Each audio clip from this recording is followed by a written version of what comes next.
Quel beau chant devant le trône du Très-Haut. Et j'estime que ce chant introduit tellement bien notre passage de ce matin, puisqu'on continue, nous continuons cette palpitante série de l'Épître aux Hébreux.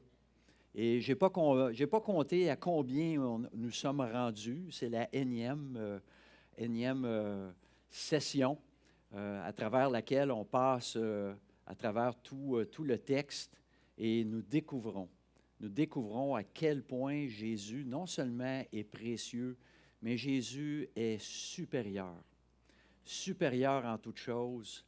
Et c'est la raison pour laquelle nous voulons, nous désirons, nous nous faisons un devoir de prononcer son nom, non seulement ici, en ce lieu, mais dans notre quotidien.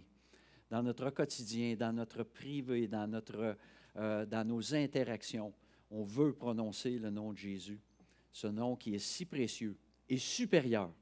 Alors, on a un long passage ce matin et je vais demander à mon transpondeur magique. Alors, la deuxième, on va y aller pour la quatrième, s'il vous plaît.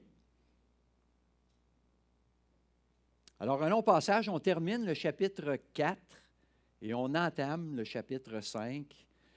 Donc, c'est plus d'une douzaine de versets. On ne fera pas une lecture intégrale en commençant, mais on va les voir un par un.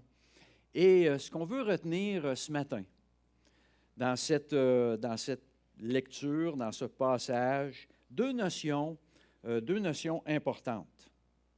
Celle que Christ, Jésus, le Christ, est notre souverain sacrificateur, comme notre président Charles l'a mentionné, souverain sacrificateur, et il est le parfait souverain sacrificateur. Peut-être qu'on va se poser la question, peut-être que même pour certains ici ce matin, c'est comme un peu bizarre, étrange comme titre, comme rôle. Et en quoi cela est-il important pour moi ce matin? Pour nous ce matin, en 2026, et en quoi cela est bon, utile ou bon. Alors, on va regarder ça ce matin ensemble à travers ces quelques versets. Il faut comprendre qu'il y a d'abord un contexte. Vous savez, depuis le début de sa lettre, l'auteur de l'Épître désire convaincre un auditoire, évidemment juif, mais dans le sens qu'il y a des chrétiens d'arrière-plan juif qui se font un peu maltraités à cause de leur arrière-plan et à cause de ceux qui les entourent, qui sont demeurés dans le judaïsme. Alors, ils se font malmener et peut-être se font remettre en doute. Est-ce que ça vous arrive parfois même si vous n'êtes pas d'arrière-plan juif? Parfois, les gens autour de vous malmènent dans votre foi, dans votre croyance.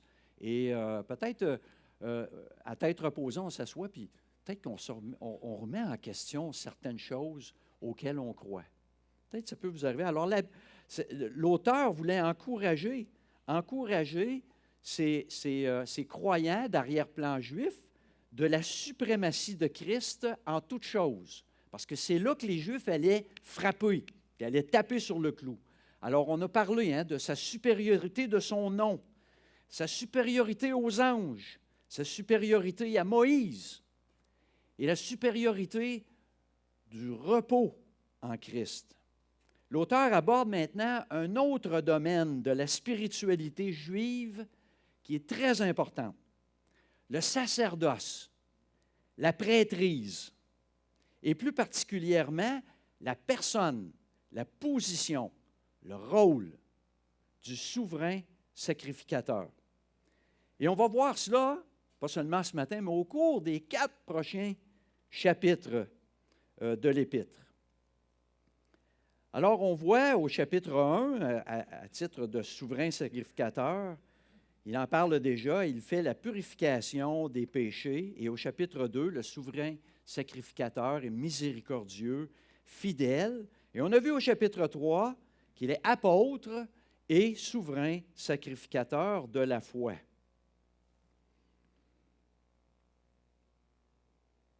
On va aller à la 5e, Catherine, prochaine. Alors, on voit dans notre premier verset ce matin, qui commence par les deux mots « ainsi, puisque ». Donc, ça commence un petit peu raide, là, dans le sens qu'on veut débuter un texte, et puis là, on a « ainsi, puisque », un adverbe avec une conjonction. Peut-être que votre grammaire est loin, la mienne l'était aussi. Alors, c'est un rappel sur un développement précédent qui fait une connexion, en plus de faire une connexion avec la raison, le motif du développement. Alors, un rappel sur quoi au juste? Un rappel sur l'aspect de souverain sacrificateur et de l'importance, surtout de l'importance de demeurer dans la foi, c'est-à-dire, s'il y en a qui se souviennent des messages précédents, de ne pas s'éloigner des choses que nous avons entendues et de ne pas refuser d'écouter la voix de Dieu. Donc ça, c'était des aspects importants que l'auteur voulait souligner par rapport à la foi, à l'obéissance dans la foi. C'était une mise en garde importante. Prochaine.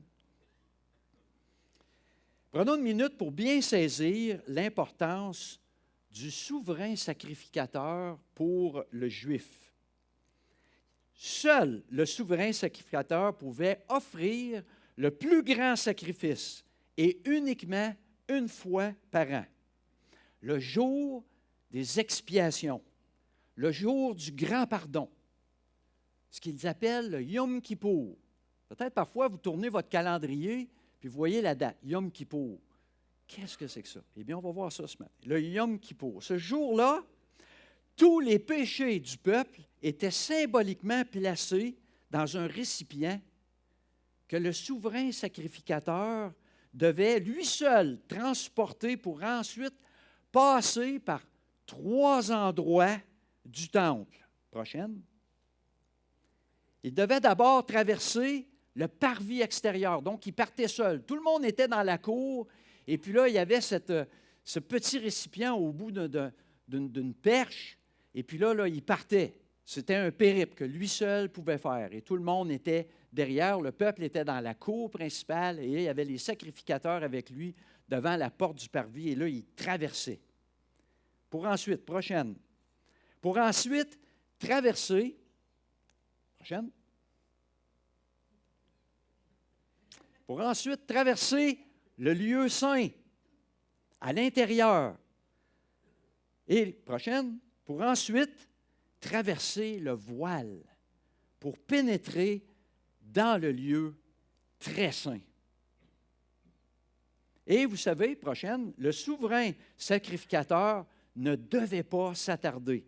C'était seulement le temps du sacrifice. Il devait être succinct et rapide et de prendre le sang, de le répandre sur l'autel, le propitiatoire, en sacrifice expiatoire pour les péchés du peuple. Le souverain sacrificateur était très important. Il représente Dieu aux yeux du peuple et il représente le peuple aux yeux de Dieu.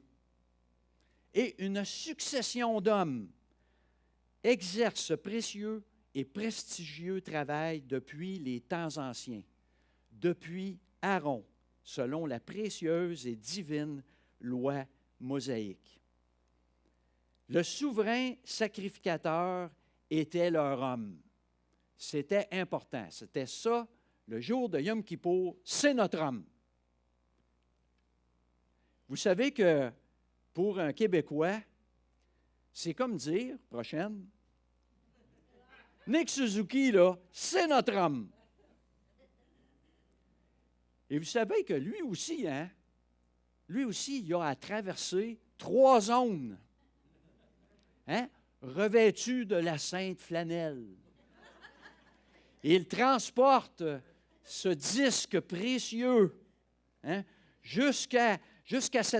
dans ce lieu très protégé, où il va offrir au peuple l'expiation de la défaite. Et tous acclament les dieux du stade. Ça nous fait regarder le hockey d'une autre façon, hein? Ça me parle, je serais fier de moi ce matin. Hein? Je ne sais pas s'il y en a qui ont lu ces articles sur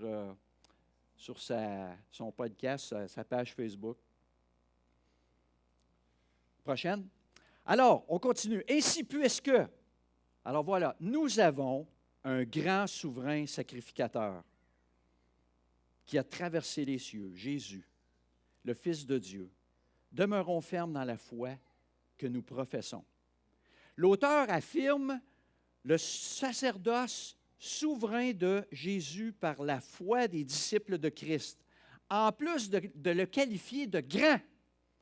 Parce que lorsque les Juifs parlaient des sacrificateurs, il y avait le souverain sacrificateur. Et là, l'auteur ajoute, il en remet une couche, c'est le grand souverain sacrificateur. Pour un Juif, c'est comme si on s'approprie leur champion. C'est comme, il est à nous. Votre champion, là, ben, c'est à nous autres maintenant. Mais il n'y a pas seulement ça. Rappelez-vous hein, que moins de 40 ans après la crucifixion, Jérusalem, le temple, furent entièrement détruits par l'armée romaine. Le seul endroit sur terre où les sacrifices d'expiation pouvaient être tenus est anéanti et n'existe toujours pas à ce jour. On parle du temple, évidemment, Jérusalem a été reconstruit, mais le temple n'est pas reconstruit. Le jour de l'expiation, le jour du grand pardon, le plus saint des jours, Yom Kippour, aucun sacrificateur n'y prend part, ni aucun temple pour les sacrifices. Et là se fait entendre une puissante invitation à tous les Juifs. Une voix qui s'élève et qui dit, nous avons un souverain sacrificateur. Prochaine. L'auteur donne à Jésus ce rôle suprême parmi les Juifs et dans le même verset, il l'identifie comme le Fils de Dieu. Donc, deux natures, homme comme sacrificateur et divin comme Fils de Dieu.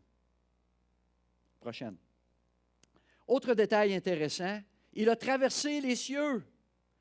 Rappelez-vous que le souverain sacrificateur avait il y avait 3 espaces à traverser avant d'être dans le lieu très saint pour faire le sacrifice d'expiation. Le Fils de Dieu a traversé les cieux. Et comme Paul le décrit dans une de ses épîtres, hein, le 3e, le 2e, le 1er ciel, pour parvenir à l'endroit où il devait accomplir l'ultime, final sacrifice d'expiation.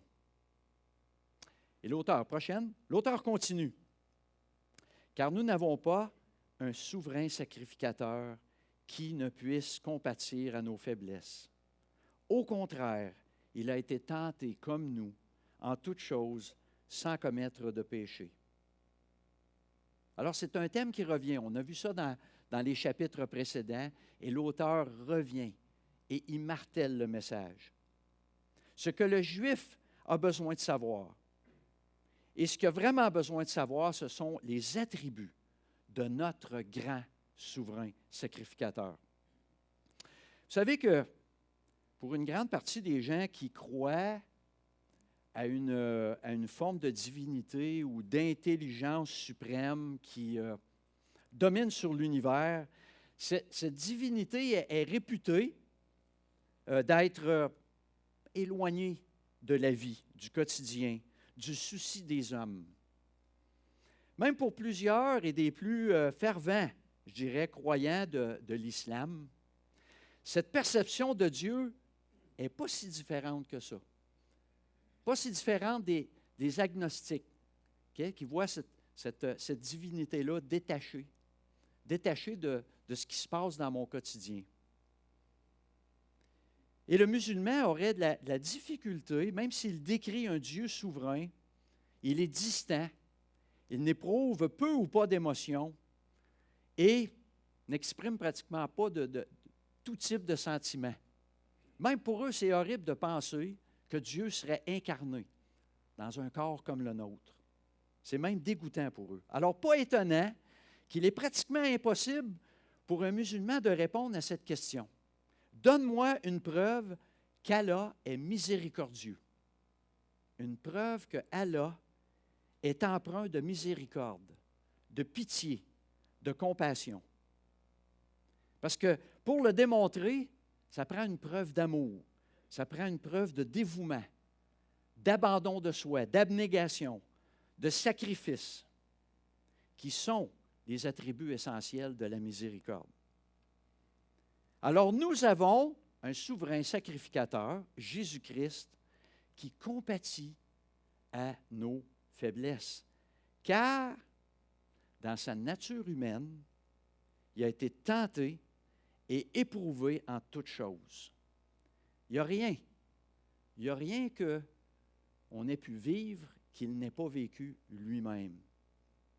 Et lorsque nous sommes troublés, blessés, découragés, soumis à la tentation, vous savez, hein, il n'y a rien de plus réconfortant, je dirais même de plus efficace, que lorsque une personne qui nous accompagne dans l'épreuve, a vécu la même souffrance et qui est capable de dire « je te comprends ». C'est une compassion que je dirais qui est au niveau le plus authentique. Et vous savez, c'est le principe sur lequel fonctionnent beaucoup de groupes d'entraide. Il y a des gens qui se réunissent et qui vivent peut-être une emprise, une dépendance, une problématique. Et tous ceux qui sont autour d'eux sont des gens qui ont passé là, qui sont en train de passer là. Certains ont la victoire, d'autres cheminent. Et c'est très puissant au niveau de comme entraide parce qu'il y a comme une compassion qui est authentique de tous les gens qui sont autour. Et voilà exactement où Jésus se trouve dans la chacune de nos épreuves. Prochaine. Le terme faiblesse fait référence à notre fragilité, à notre facilité de céder, de tomber lorsqu'on est soumis à une tentation. Donc, non seulement Jésus peut dire « je te comprends », alors on y va 3 fois, mais il peut aussi dire « j'ai vaincu toutes les tentations possibles et impossibles ». Vous savez, ça, c'est, lorsqu'on y réfléchit, c'est comme un peu, vous savez, quand on éprouve de la douleur, et souvent le docteur, le médecin va vous demander de 1 à 10. L'infirmière, de 1 à 10, c'est où? Alors, tu sais, quand ça fait vraiment, vraiment mal, tu sais, on est dans le 7, 8. Là, des fois, il y en a qui vont arriver 12. Mais ça ne se peut pas. Ça s'arrête à 10. Parce que, passé 10, médicalement parlant, le cerveau, il déconnecte. Et souvent, les gens vont vous témoigner qu'ils ont eu des traumatismes très sévères, puis ils disent « je ne le sentais pas ». Parce que c'était tellement fort que le cerveau, il protège parce que la douleur deviendrait insupportable. Avec le cerveau, il y a comme une déconnexion du système nerveux. Je ne suis pas un expert, mais c'est ce qu'on explique en gros. Mais on peut le regarder de la même chose avec la tentation. C'est qu'à un moment donné, pour nous qui sommes limités, hein, quand la tentation devient trop forte, c'est soit qu'on est secouru ou soit qu'on cède. Mais Jésus n'a pas cédé. Il n'a pas cédé. OK? Je viens de me rendre compte que c'était dangereux, là. Et ça continue, lui. Dans la tentation, ça continue sans limite. Et sans céder à la tentation, lui, ça ne disjonctait pas. Il continuait. Fait qu'on peut juste s'imaginer à quel point ça pouvait être difficile pour lui. Alors Jésus nous dit, bonne nouvelle, je suis ton grand souverain sacrificateur. Dans la tentation, je suis ton homme. Appelle-moi. C'est ça ma fonction à titre de grand souverain sacrificateur. Pour toi, pour nous. Pas besoin d'attendre une journée spéciale dans l'année. Pas besoin de temple. Pas besoin de sacrifice. Juste moi, Jésus. N'est-ce pas merveilleux? Prochaine. Alors voici l'invitation. Lorsqu'on réalise à quel point ce souverain sacrificateur que nous avons désire notre bien, approchons-nous. Regardez l'invitation. Approchons-nous donc avec assurance du trône. On a chanté tantôt, hein? Merveilleux trône du Très-Haut. Approchons-nous donc avec assurance du trône du Très-Haut, afin d'obtenir miséricorde et de trouver grâce pour être secourus dans nos besoins. Vous savez, l'invitation c'est hors du commun. Il y a une époque où, même encore aujourd'hui, dans certains endroits du monde, il est impossible. C'est impossible pour monsieur, madame, tout le monde de s'approcher du souverain, sinon au péril de sa vie. Même quelqu'un d'important en Israël ne pouvait librement s'approcher du souverain sacrificateur, simplement comme ça. Parce qu'il n'y avait personne d'autre, à part lui, qui pouvait entrer dans le lieu très saint, dans la présence de la gloire de Dieu même, le Shekinah. Et nous, on peut. Il n'y a pas d'espace à franchir. Pas besoin de porter des clochettes pour avertir qu'on rentre, avertir notre présence. Il n'y a pas d'obstacle. Il n'y a pas de distance. Sauf que je me souviendrai toujours de notre frère Gilles. Il a fait quelques années de ça. Il avait amené un gallon mesuré. Puis il avait dit, on est à 20 pouces. La seule distance qu'on a là, de s'approcher du trône, c'est 20 pouces. C'est la distance qui sépare le sol de notre genou, pour se mettre à genoux. Je me souviendrai toujours de cette image-là. L'auteur indique que tous peuvent s'approcher sans inquiétude, sans hésitation du trône du Très-Haut. Et pourquoi? 2 fois. Pour obtenir. Et pas pour performer ou œuvrer. Pour obtenir quoi? Mais pas pour obtenir des reproches. Pas pour obtenir des actes de contrition ou des procédures ou des conseils. Mais pour trouver grâce. Trouver grâce. C'est ce qu'on retrouve. C'est ce qu'on obtient quand on s'approche avec assurance. Grâce, miséricorde. Mais j'aime la 3e, le secours. Tu sais, parfois, dans nos limites humaines, lorsqu'on a quelqu'un à nos côtés qui compatit, ça fait du bien. Je te comprends. J'ai passé par là. Mais la personne ne peut pas aller plus loin. Elle ne peut pas dire, gars, je vais te secourir. Je vais t'enlever ton mal. Je vais t'ôter cette tentation. Ils ne peuvent pas faire ça.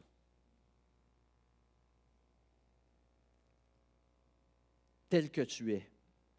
Hein? C'est une invitation qui est telle que nous sommes, avec nos faiblesses, nos angoisses, nos tourments, notre fatigue, notre découragement. Pourquoi est-ce qu'il y a tant de gens qui résistent encore à cette invitation? Qu'est-ce qu'on pourrait avoir de plus? Écoute, grâce, miséricorde, secours. Tu sais, c'est souvent, peut-être dans des occasions où notre problème n'est pas relié à la souffrance. Des fois, ce qu'on vit, ce n'est pas quelque chose qui nous fait mal. Des fois, même, c'est quelque chose qui nous fait plaisir. Et c'est là où on devrait aussi être secouru. Et peut-être qu'on développe une certaine honte à le demander. Il y en a qui vont dire, écoute, ça ne part pas et je sens là, que Dieu va se tanner. C'est tout le temps ça. Je vais toujours arriver avec la même requête. La même. Ils ont pas, ils comprennent, ils s'approchent du trône. Ils demandent, mais maintenant, c'est tout le temps la même affaire. Il va trouver, je radote. Mais Dieu aime les radoteux. Je vous le dis. Il aime ça. Parce que je crois sincèrement qu'il aime entendre. Et c'est comme si on pouvait l'entendre répondre, c'est bien. C'est bien, mon enfant, que tu continues de reconnaître que tu as besoin de secours là. Mais il y a ces raisons peut-être de le faire prolonger. Ou peut-être que le moment du secours est venu. Mais radotons. Il ne se tanne pas. Parce que souvent, c'est quelque chose, hein, comme je dis, il n'y a pas une souffrance de relier en arrière de ça. Ce n'est pas parce que ça fait mal. Peut-être que ça cause des dommages, mais parce qu'on ne l'haït pas assez. Peut-être que le Seigneur va dire, je vais continuer à t'augmenter la dose de mépris de ce que tu es en train de faire. C'est peut-être ça qu'il faut te demander. Aide-moi à haïr ce que j'aime, que je ne devrais pas aimer. Voilà donc les bienfaits. Les bienfaits du sacerdoce de Christ. Prochaine. Et l'apôtre Paul n'aurait pas pu mieux le résumer ainsi dans 1 Corinthiens 10, 13. Aucune tentation ne vous est survenue qui n'ait été humaine.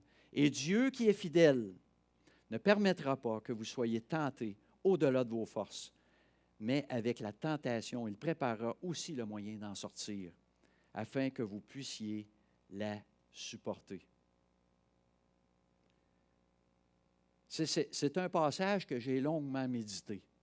Pendant une certaine période de ma vie, j'avais beaucoup de difficultés. J'avais de la difficulté à croire ce passage-là. Sérieux. On se dit, ben oui, mais le fait que je cède, puis je cède, ça ne marche pas. Donc, il y a de quoi? Il y a un problème avec ce verset-là. Bien, le problème, ce n'est pas le verset. C'est moi. Mais je voulais voir le problème dans le verset. C'était plus facile de dire, il y a quelque chose qui cloche dans ce que la parole veut me dire, mais c'était plus quelque chose qui clochait dans ce que je désirais. Et que, en fait, le moyen, le secours était là. La corde de secours était là pour y sortir, mais j'aimais trop ça. Notre grand souverain sacrificateur, Jésus, est fidèle et il est juste. Il sera là et veillera. Il va veiller à ce qu'une voie de sortie soit toujours disponible. Il connaît parfaitement les tentations auxquelles on est confronté et il nous aide à y échapper. N'oublions pas ça, frères et sœurs. Prochaine. Alors, on a vu comment notre souverain et grand sacrificateur est maintenant dans ses fonctions. Voyons aussi l'autre aspect, la perfection de son sacerdoce. Parce que tout ça doit répondre à la question suivante. C'est une question primordiale, surtout de la part d'un Juif. Il dit, comment tes péchés peuvent-ils être pardonnés si personne n'offre de sacrifice, si personne n'intercède pour toi? Alors, on pourrait certainement donner le titre de souverain sacrificateur, mais on ne voit pas comment il peut faire son travail. C'est beau avoir le titre, mais comment il fait ça? Et la question peut sembler embarrassante, parce que, en plus, on pourrait retourner la question. Hein, si un Juif nous posait la question, on va dire, bien écoute, ça fait 2000 ans, là, ça fait 2000 ans que vous n'avez plus de temple. Je me demande c'est qui votre souverain sacrificateur et c'est à quel endroit il fait les sacrifices. Alors, on peut quand même honnêtement se poser la question. En quoi cette nouvelle alliance sous le sacerdoce de Jésus-Christ, ça c'est supérieur à l'ancien, à la succession. Cette ancienne alliance qui est la succession des sacrificateurs selon l'ordre de Aaron. En quoi c'est supérieur? Prochaine. Alors voilà la réponse. En effet, Tout souverain sacrificateur pris du milieu des hommes est établi pour les hommes dans le service de Dieu afin de présenter des offrandes et des sacrifices pour les péchés. Le sacrificateur doit être de nature humaine, donc pris du milieu des hommes. Dieu n'a pas choisi pour que ce soit fait par des anges, parce que cela exige que la personne connaisse, comme on l'a vu tantôt, connaisse les tentations et la souffrance de l'humain. D'où l'idée d'avoir une compréhension et de la compassion pour ceux qu'on sert. Si le Fils de Dieu ne s'était pas fait homme, il n'aurait jamais été en mesure d'être un médiateur et un intercesseur. Il devait être choisi par Dieu afin que nul ne puisse servir son propre vouloir ou par ambition personnelle. Donc, établi pour les hommes par Dieu. Et c'est exactement de cette façon que Dieu a institué la première lignée de sacrificateurs en demandant à Moïse de faire avancer Aaron et ses fils devant le peuple pour les établir. Toute autre méthode s'avère désastreuse. Et comme on lit dans le livre des Nombres au chapitre 16, lorsque 3 hommes du peuple, Coré, Dathan et Abiram, ont tenté de démocratiser le sacerdoce, et ça a très mal tourné pour eux. En fait, la terre même s'est retournée sur eux et qui a littéralement englouti ces hommes, incluant leurs femmes, leurs fils et leurs petits-enfants. Et pour conclure cet aspect d'une sélection exclusive, on va faire un bond en avant de 2 versets pour lire au verset 4. Nul ne s'attribue cette dignité s'il n'est appelé de Dieu comme le fut Aaron. Alors l'auteur réitère. Il veut réitérer la nature divine et exclusive de l'établissement du souverain sacrificateur. En plus, prochaine, et Christ ne s'est pas non plus attribué la gloire de devenir souverain sacrificateur. Donc, ça va jusque-là pour le lecteur. La question qui se pose maintenant est, alors, c'est arrivé quand? C'est arrivé quand, cet établissement? Puisque le type est mort, alors que Caïphe était le souverain sacrificateur. Alors, je ne comprends pas. Comment pourrait-il l'être? Comment aurait-il pu être établi? Prochaine. Mais il la tient. Il la tient de celui qui a dit, « Tu es mon fils, je t'ai engendré aujourd'hui. » Comme il dit encore, « Ailleurs, tu es sacrificateur pour toujours, selon l'ordre de Melchisédek. » Alors là, vous savez, pour un Juif là, qui connaît les Saintes Écritures, ces 2 versets constituent en soi soit un blasphème ou c'est soit une révélation divine. Puisque non seulement l'auteur confirme que Jésus ne s'est pas attribué lui-même le titre, comme tous ceux avant lui, selon l'ordre d'Aaron, mais qu'il s'agit bien et bien de celui qui est annoncé et attendu par la nation juive à titre de Messie. L'auteur cite, c'est une citation du psaume 110, reconnu comme étant un psaume messianique. C'est-à-dire que celui dont il est question dans ce psaume est bel et bien ce Jésus dont nous vous annonçons, notre grand souverain sacrificateur. Mais pas selon l'ordre d'Aaron, selon l'ordre de Melchisédek. Jésus fut établi souverain sacrificateur, pas à la manière d'Aaron, mais à la manière de Melchisédek. Et pour certains, pour être certain que ce fait soit clairement établi, l'auteur de l'Épître va répéter. Il va le répéter 6 fois dans les prochains chapitres. Donc, on n'a pas fini d'entendre parler de ce fameux Melchisédek. Je vous encourage à faire 2 courtes lectures dans les prochains jours, dans vos méditations. Alors, Genèse chapitre 14 et le psaume 110. C'est une excellente préparation qui va suivre les différents passages de notre série prochainement. Mais ce qui est important de retenir pour notre passage ce matin est que l'auteur identifie clairement par les Écritures que Jésus est le Messie annoncé et attendu par Israël.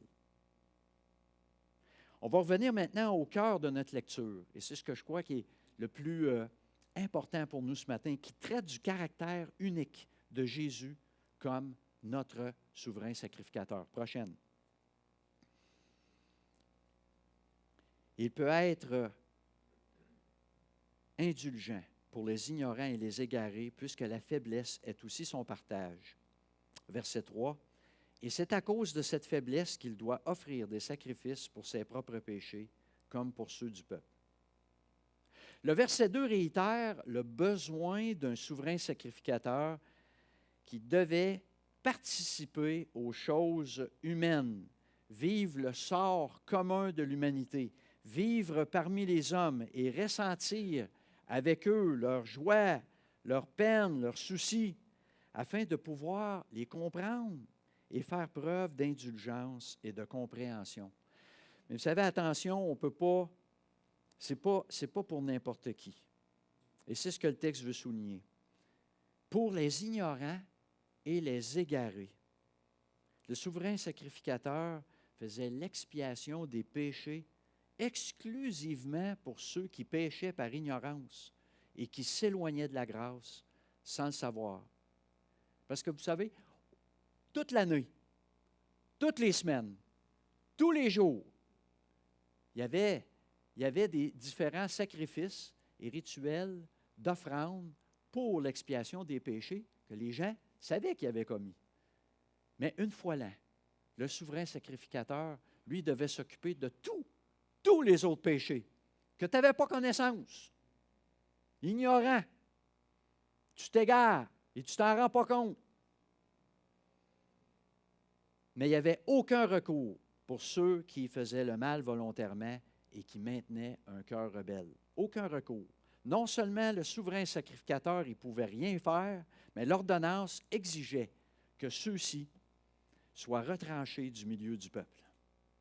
Le souverain sacrificateur agissait dans l'intérêt de ceux et celles qui, comme lui, avaient conscience de leur faiblesse dans la tentation.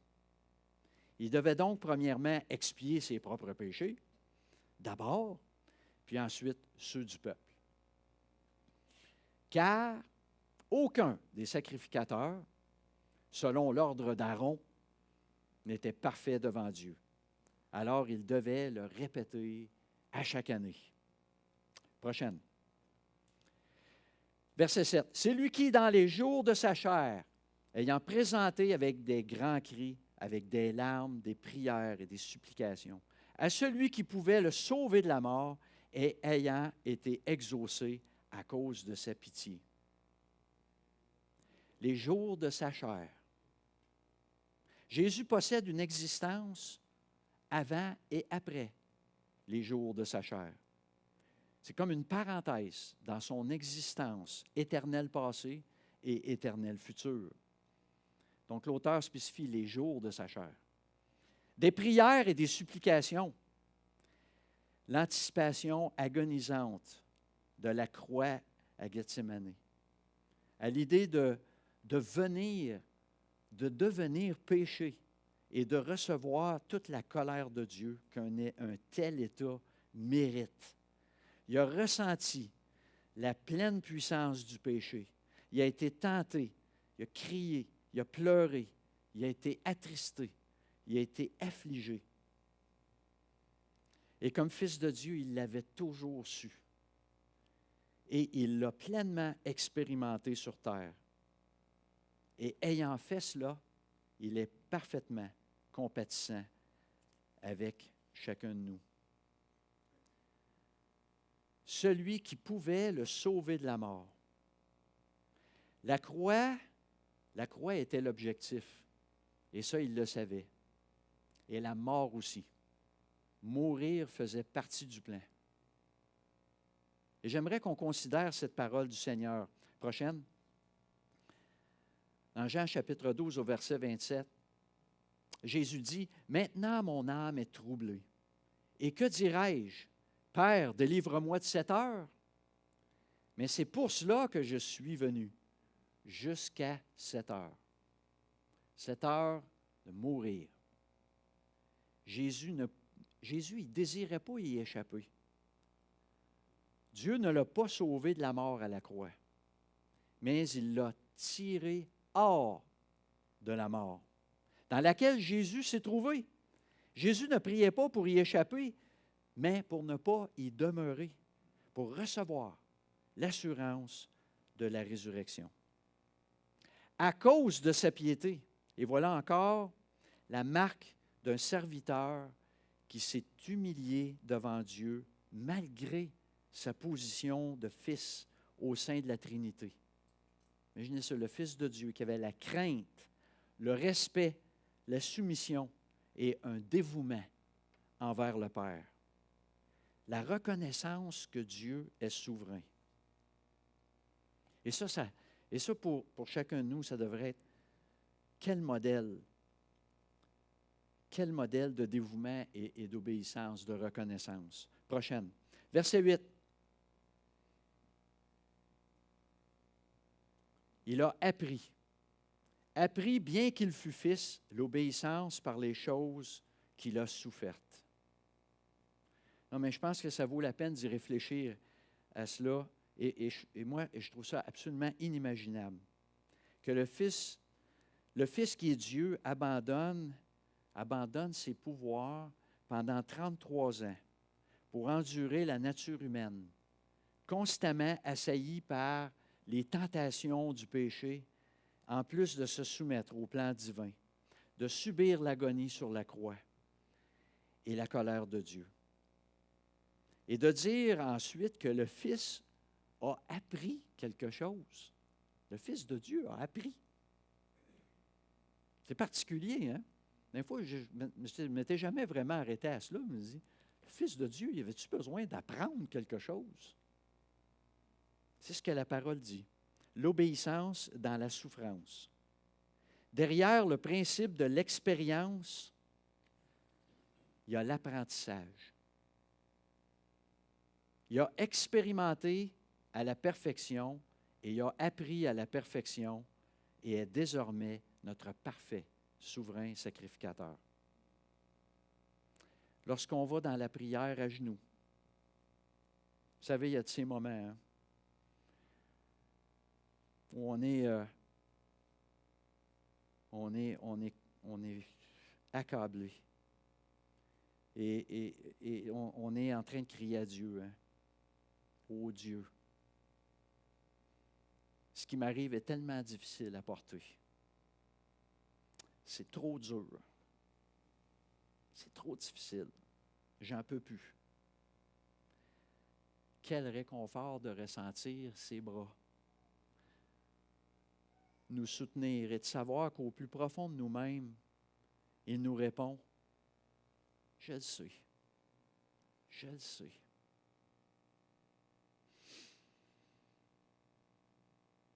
Je ne sais pas si ça vous est déjà arrivé de passer par ces moments,